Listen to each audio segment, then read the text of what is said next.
They found out a lot of things and it's all going to come out now, which I'm glad about. I'm glad somebody's going to get their comeuppance. It's about time. But it hasn't stopped here, and it won't stop here. We'll carry on until we get this to the right point, you know, where something should be done about it. For nearly 20 years, these families have been treated as troublemakers. Today, they came to Portsmouth Cathedral for answers about what happened to their loved ones in the hospital just across the water from here in Gosport. I said he was all right when I left him yesterday, and you're telling me he could be dead in bed while we're talking. She said, well, he hasn't got long to live. And he was admitted on the 14th. 14th, yeah. And he died on the 18th. Gillian Kimbley's husband, Robert Wilson, died in Gosport War Memorial Hospital in 1998. He's one of 5 cases where an inquest ruled prescribed drugs contributed to their deaths. She gave far, far too much out. I could see it in his bed, you know, this syringe thing, you know, this thing that was just pushing it into him.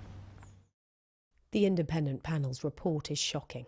It says more than 450 lives were shortened at the hospital, with potentially another 200 more such deaths in cases where records are missing. The report described a disregard for human life and a culture of shortening lives with dangerous doses of morphine. The relatives have shown remarkable tenacity and fortitude in questioning what happened to their loved ones. The documents explained and published today show that they were right to ask those questions. The Bishop's panel looked at practices at Gosport War Memorial Hospital between 1989 and 2000. For years, families had complained about the treatment of their elderly relatives who died here. Despite 3 police investigations, a Department of Health audit, inquests into a handful of the deaths, and a General Medical Council investigation, it's taken until now for the truth to emerge, that there was an institutionalised regime of prescribing medication that wasn't clinically justified. We went into War Memorial to recuperate, that was all. Pauline Godley says her 82-year-old father, Arthur Cousins, was sent to the hospital after an operation. 3 days before he was going to get discharged and come home, he sat in the chair there and he said, Pauline, he said, please, please tell him not to pump any more morphine. He knew what they were pumping in. It's doing my head in. That's what he said? Yes, it's doing my head in. But since that day, I felt so guilty. And today, as I say, I had a cry in there, you know, about it. But it still hits me. You can't help it. I've had to live with that. And at last, hopefully, we're going to get satisfaction, because all these years have gone by, and that's what I want at the end. Satisfaction to know the right people are going to get their uppance, hopefully.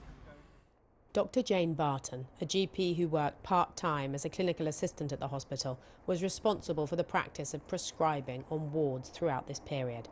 She's previously denied wrongdoing and maintains she always acted in the best interests of patients.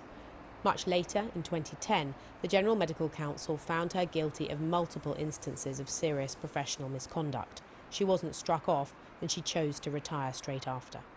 Today, Newsnight met Betty Mears, who worked at Gosport on a different ward. The former staff nurse was sometimes called on, along with other colleagues, to countersign when Dr. Barton prescribed controlled drugs. If one of Dr. Barton's patients came onto our ward, we did say, and to my shame, and a lot of the people who worked at the War Memorial Hospital should feel the same as me, we had reservations about the way that some of her patients were medicated.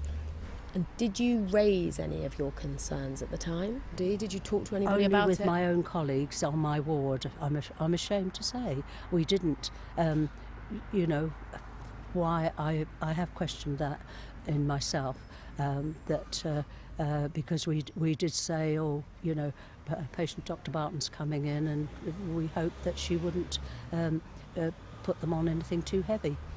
Even if Betty had spoken out, it's likely she wouldn't have been listened to if the findings in this report are anything to go by. All the way back in 1991, a nurse first raised concerns from night staff about the use of opioids. The hospital ignored those warnings. In doing so, this report says, deaths resulted.